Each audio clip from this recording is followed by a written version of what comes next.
How do I start freelancing? In this video, I'm going to walk you through a step-by-step guide. And don't worry if you don't have a ton of work experience, because it can actually be a secret advantage of yours if you know how to use it properly, which I'll get into later in the video. Hi, my name is Tina, and I've been doing freelancing for the past 7 years. And I've also hired over 30 freelancers and interviewed hundreds at this point. I also run a program called Lonely Octopus, where I teach people AI and data skills to work on real freelance projects. So I've also trained many freelancers. In this video, I'm going to cover a step-by-step guide to get started freelancing, including resources and some tips and guidelines for how to set up a company, how do you price yourself, how do you negotiate, and how to set up systems to continuously source projects. This is basically everything I learned in the past 7 years, and I'm going to give it all to you right now. I'm honestly pretty jealous because I wish I had a step-by-step guide like this when I was first starting out. So, all right, let's get to it. This is Ibrahim. Hello everyone, I am Ibrahim. And we work together on Lonely Octopus as well as freelancing and contracting jobs. He's had experience in teaching hundreds of students and building all sorts of applications, all the way from mom and pop shops to huge corporations worth billions of dollars. But when I first met him, he was still a tiny Ibrahim who had just graduated from his master's degree with absolutely no experience. This was back in 2021, where he was part of the study community that I started, where I would live stream myself studying and then track my progress on a Google spreadsheet. As time went on, more and more people joined the community and also started using the Google spreadsheet to track their study progress, which was amazing and so much fun.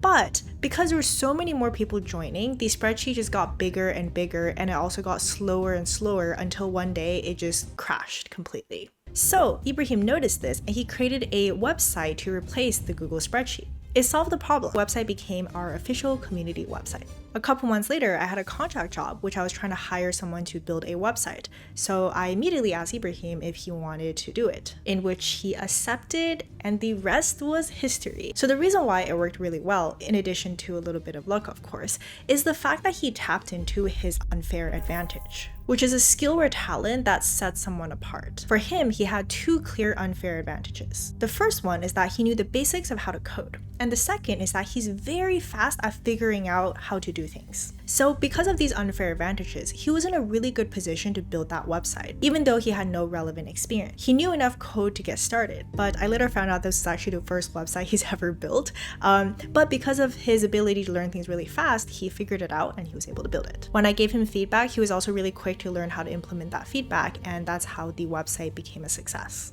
Of course, if you already have work experience, one of your primary unfair advantages is the work experience that you have. But even if you don't have extensive work experience, where like Ibrahim, you had absolutely zero work experience, you still do have unfair advantages. These can be personality traits like being very compassionate, being very likable, patient, detail-oriented. They can also be domain expertise or skills like coding, drawing, woodworking, inherent assets like if you're very beautiful, you're tall, you have a lot of money. These are all different unfair advantages. If you're not sure or if you want to dive a little bit deeper into your unfair advantage, I recommend checking out this book called The Unfair Advantage. It's really helpful. And if you really have no idea, I recommend asking your mom. Seriously, I asked my mom this and she was like, you've pretty much been good at learning things and talking about stuff since you were like 2 years old. And then she also told me I have commitment problems. I don't know if this is like an Asian mom thing, but if they say something nice about you, they also have to say something not so nice as well.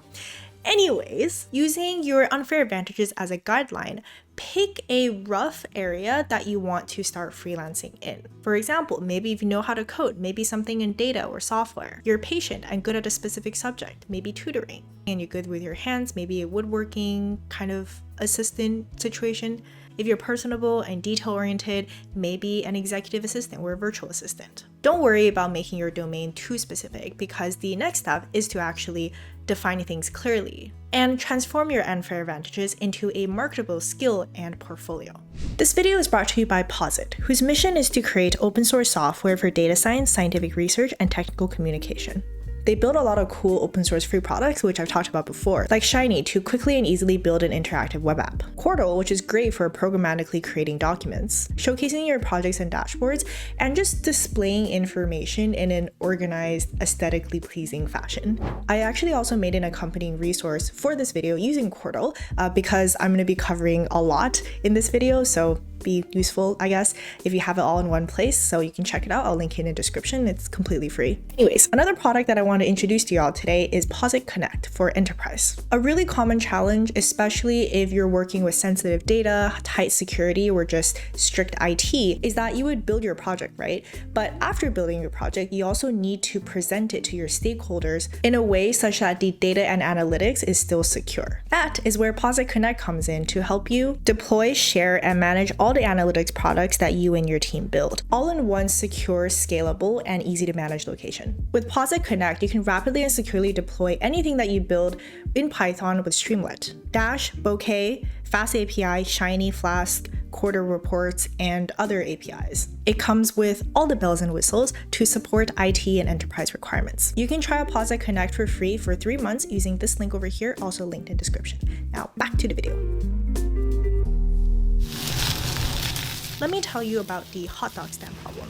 If you ever gone to some event at a venue, outside the venue, there's usually always a line of hot dog stands with people selling hot dogs. All of the hot dog stands are essentially the same. Like, they literally look the same. The person who's making them has about the same hot dog making skills, and the hot dogs themselves are also of the same quality, and they're all the same price too. You see, this is not a good situation to be in, because the only determining factor for if someone is going to come to your hot dog stand to buy a hot dog as opposed to someone else's hot dog stand is chance. You see, this analogy actually extends very well into the freelancing world too. No matter what kind of freelancing you choose to do, the majority of people are like these hot dog stand people.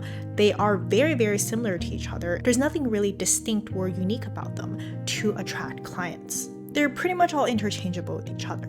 So that's why the next step of successfully starting freelancing is to refine your freelancing offering so that it maximizes your unfair advantages. For example, if you're one of those hot dog stand owners, another unfair advantage that you might have is maybe you're very attractive. So seriously, you could lean into that. For example, literally, this street food vendor lady over here went viral for being really hardworking and making good street food, but also for being very attractive. Okay, maybe unfortunately you're not very attractive, but maybe you know how to dance. So while you're making a hot dog, you can do a little dance while you're at it. And people are going to be attracted to that, something that's different than all the other hot dog stands. For example, if you have work experience as a software engineer, you're probably going to choose software engineering, freelancing, or consulting. Maybe you're also really fast at learning new technologies, so you go and learn how to do AI product development and distinguish yourself from the pool of unspecialized software consultants.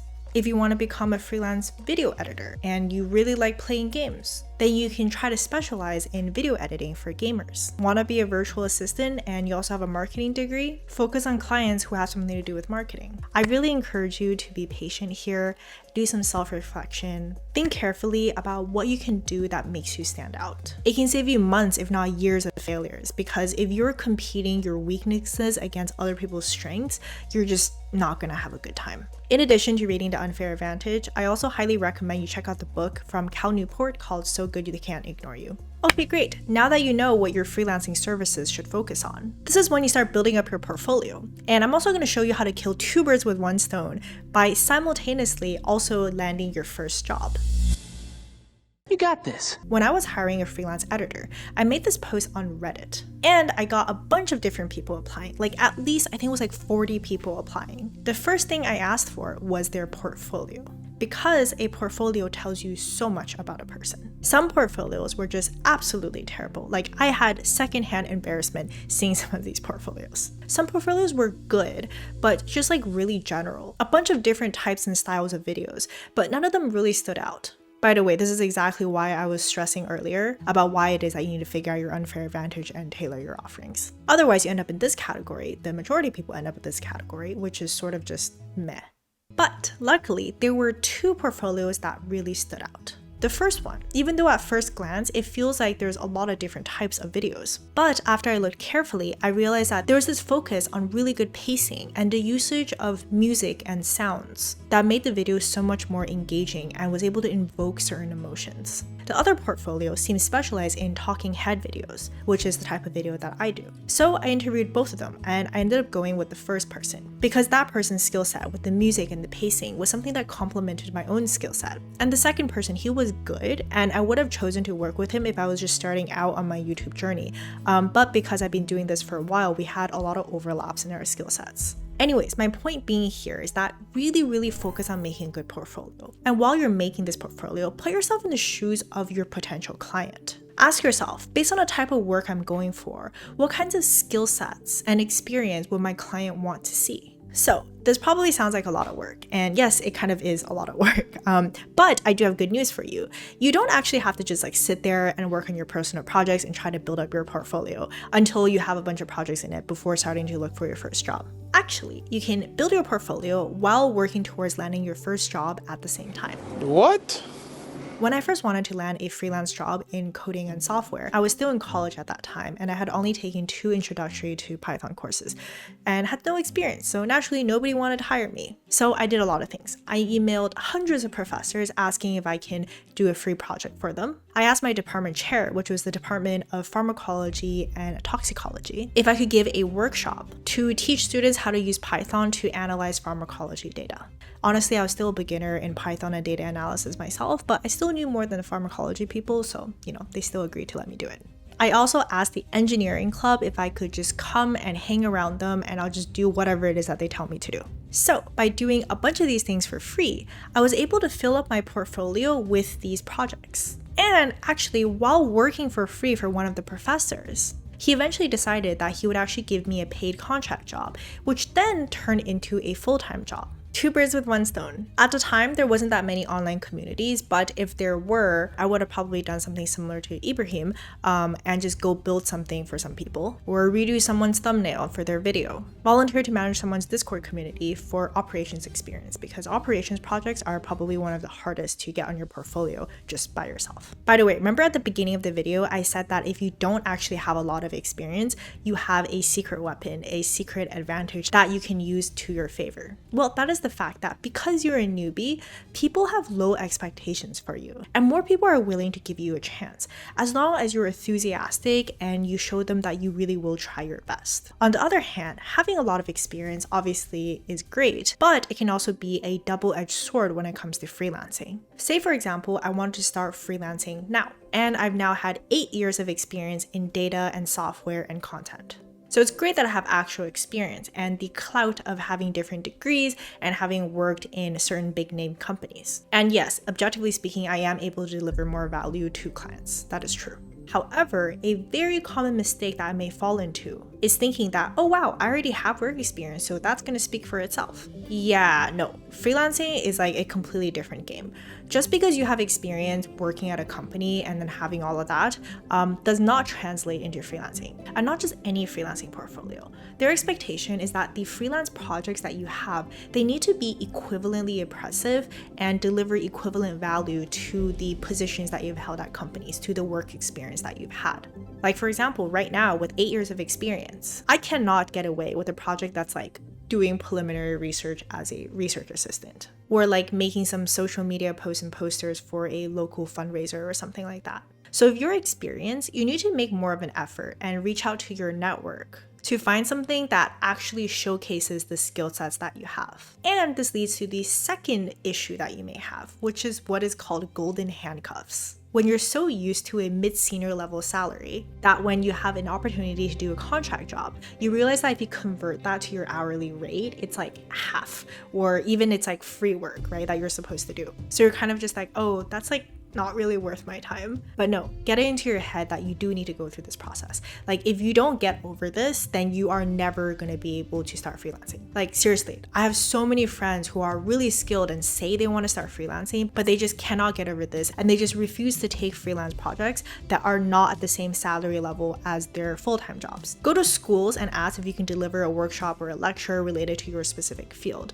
You can also try asking your current or previous companies if you can do something for them for free outside of your job description in exchange for having it show up on your portfolio. Ask around if you have any friends or family that have their own business or have decision-making rights in a company to let you start from there. Think along these lines. By the way, treat these portfolio projects like paid jobs. Be professional and over-deliver. There's a chance that if you do a good job afterwards, they may ask you to do another job for them, but paid this time. Or even if they don't hire you immediately, they may call you in like 6 months or even a year. Another scenario that happens quite often is that that person who you worked for, one of their friends, one of their colleagues may say like, oh, like, do you know anybody that does like XYZ things? And then remember you who did a really good job and then refer you. Don't count on this kind of thing happening, but it does happen. By the way, if this seems like there's just a lot of information that I am throwing at you right now, do not worry, I got you.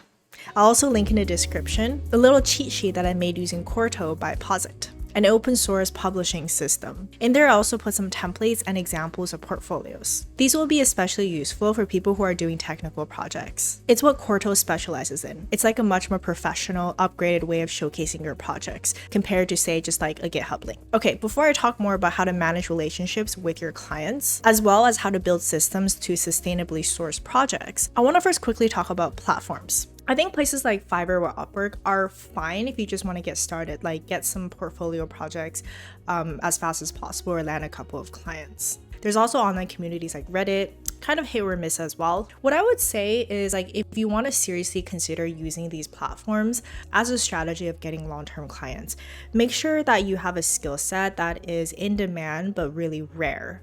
Or you're just able to do something way faster or way cheaper than other people. So you basically undercut the market. Otherwise, you don't really have an edge and your margins are really thin. Oh, one thing though, if you are someone from a developing country, you could consider looking at these platforms and just trying them out. Because if you want, of course, you land a deal with a company or somebody who's from like Canada, Australia, US, like more like developed countries, they are more likely to pay you more than what you would get in your current country. And it would also expand your network. And if you do a good job and they rehire you or refer you to somebody else, it does expand your network into some of these other places as well. So it's worth considering. But generally speaking, unless you have a location advantage or a skill advantage, I would focus on the strategies we talked about earlier in doing cheap or free labor and then converting them to paid gigs. Okay, so at this point, assuming that you've landed your first project, even your first paid project, you might be thinking like, oh, what about how do I price stuff? Like how do I negotiate? How do I make a contract? How to open up a new company? Like things like that. Don't worry, I will get to all of that in a bit. But first, I just want to finish off this final section of the step-by-step guide, which is building systems to continuously source clients. Have you ever heard of a story, the parable called the hunter and the farmer? In a small village, there lived a hunter and a farmer. Both sought to provide for their families, but have very different approaches. So the hunter, skilled with his bow and arrow, would venture into the forest each day, waiting patiently to catch game. Some days he would return with a bounty, and some days he would return empty-handed. His family meals were unpredictable depending on his daily luck and the availability of animals.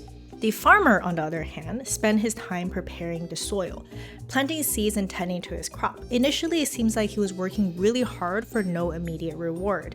The hunter would mock the farmer, saying, "Why do you waste your time on the land when you could be catching your food directly from the forest?" So a few months later, winter came, and the farmer started having trouble getting bounty from the forest. The farmer would smile and he would continue diligently working on his farm. And a few months later, his crops were ready to harvest, and he was able to harvest all the grains and store them just in time for winter. And during the winter, the hunter realized that most of the animals went into hibernation, and he was no longer able to catch bounty. While the farmer, on the other hand, has a huge storage of grains and food that lasts him this entire winter. And when the following year comes, the system that he built was able to continuously grow more crops and feed his family. What this parable teaches us is that in the beginning, we can be like the hunter. Like, for example, you are reaching out to a lot of different people and doing whatever you can in order to secure that first freelance job, right? But as you start progressing, you don't want to rely on just like people hopefully coming to find you, or people you worked with hopefully refers you. Obviously, if it happens, that is great, but we don't want to depend on that. Instead, what we need to start thinking about is building up systems so that we can start sourcing these projects ourselves. So first of all, definitely manage the relationships that you're having with your current clients, because these people are going to be your champions. But you also need to start doing some outreach. The easiest way of doing this is to just attend events. Like, just show up to events where your prospective clients may be hanging out and just talk to them. Get their LinkedIn information, let them know what you do, and they might hit you up whenever it is that they need someone who has your skill set. One of my most recent contract jobs was for a school. So I'm very interested in the education space. So I attended this education conference and I kind of just was there, talked to some people, and then just like went like, oh, I do this kind of consulting stuff if you ever need anything. And that was it. Wasn't trying to be pushy. But a few months later, they got back to me and went like, hey, Tina, like we are actually interested in designing an AI system for our school. And I was like, no problem. I got you. But the best return on investment method that you can do to continuously source projects is to start posting things online. You can have written content, you can have video content, doesn't really matter as long as you talk about the services that you provide, some of the projects that you've done, and provide educational material. This is something that does take a significant time to get started, not gonna lie, and you're gonna be like that farmer, just spending like a lot of time fostering the system. But once you get it up and people start associating you with a certain field, with a certain freelancing skill set, then the contract jobs are going to start flowing. It took me about 6 months to start landing contract jobs through social media after consistently posting a video every single week. But after I started doing that, I have a lot of different offers coming in now, like actually like way more than I can handle. So I can now, I get to be picky now and choose what it is that I want to do or I don't want to do. So I do recommend that you start some sort of content creation. So this video is probably really long, but if you want a guide in terms of how to do content creation, specifically say for freelancing, do let me know in the comments and I can make a video like that. Some books I would recommend is The E-Myth Revisited, amazing book about building systems. The Dip is great because it helps you push through when you're having a lack of motivation and you're not seeing immediate results. And just for the social media stuff, there's a lot of great free resources out there where you can start learning about how to create content. Okay, last section. I'm going to give you some specific advice and tips for very common questions. Should you set up a company and how do you set up a company? So this will vary between country to country. In the US and Canada, probably want to go an LLC in the US and a C Corp in Canada.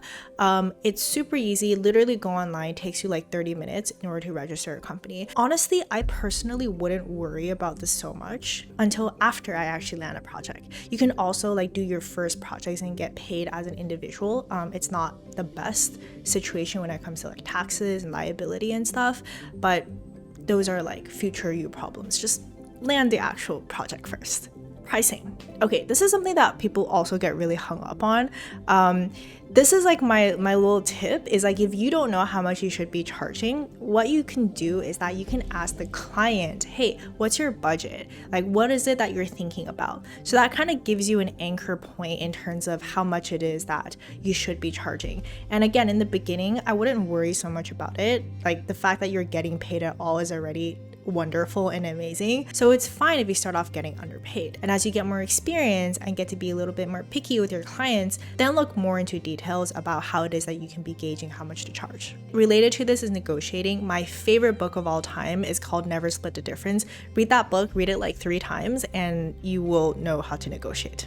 Setting expectations. Sometimes when you're so excited, we're desperate in order to land a job, you might just end up like agreeing to a bunch of things that you realize afterwards that either you can't deliver or it's just gonna like be a ridiculous amount of work. So be excited, but while you're negotiating and before you sign the contract, make sure it's something that you actually can do. Also, a common pitfall is by not specifying the level of support you will provide after the project. Especially for technical projects, some people may come back to you like over and over again for technical support, and that's just like not sustainable. So you need to like very clearly say, I will provide support for 2 weeks, or like X amount of time, or I will provide support for this number of hours with this number of calls. And anything beyond that, we can talk about maybe like a retainer system where monthly you would pay me a certain amount of money in order to maintain your system, something like that. Always try your best to under promise and over deliver. If you think something is going to take you 2 weeks, double that. Say it's going to take 4 weeks. Then if you actually get it done in 2 weeks, then your client is going to be really happy and be like, wow, like, you know, you were able to get it done even faster.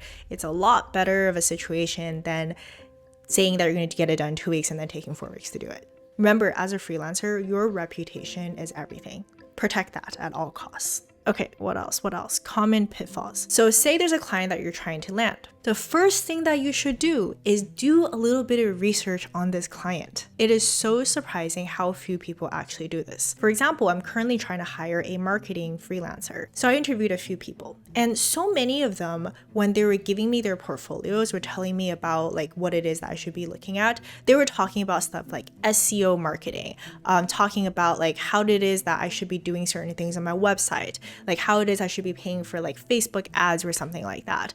And I'm just like sitting there going like, did you even look at what it is that I do? Because if you did look at what it is I do, you would know that I am a content first business. So you are not even talking about how to use content in order to do marketing, and you're jumping straight to doing things like SEO and like Facebook ads. So that was just like immediate red flag for me. And you know what, like maybe they would have been great people to have on the team, but literally just 10 minutes of research would have gotten you all of that information. Not even 10 minutes, like literally Google my name, Google the business, and you would have immediately known that this is a content-centric business. So you should not be talking about Facebook ads. By the way, I am still looking for a marketing freelancer for Lonely Octopus. So if you are someone who is interested in this position, please email us at contact@lonelyoctopus.com. It'll be cool if we end up working together through this video. All right, final piece of advice. Set your expectations. You are going to get rejected over and over and over again. Just expect to be rejected and be pleasantly surprised when you actually get something. Too many people just give up too easily. They're like, oh, I tried to become a freelancer and I tried to like get a client 5 times and like I ended up getting nothing. Well, that's like nothing, right? Keep trying and like follow up with people. Sometimes like somebody emails me and I'm just like, oh, like I don't know what that is. So I just like don't look at it. But then email me like 2 times, 3 times, 4 times. I'm like, okay, how persistent of you. And then I would look at it and be like, oh, this person is persistent and they seem decent. And then I would give that person a chance, right? Really, sometimes it's just about sending a couple of follow-ups, and just like that little bit of extra effort can take you a long way. All right. That is all I have for you guys today. I hope this was a helpful video. Leave a comment about what kind of freelancing that you are going to be doing, and I will see you in the next video or live stream.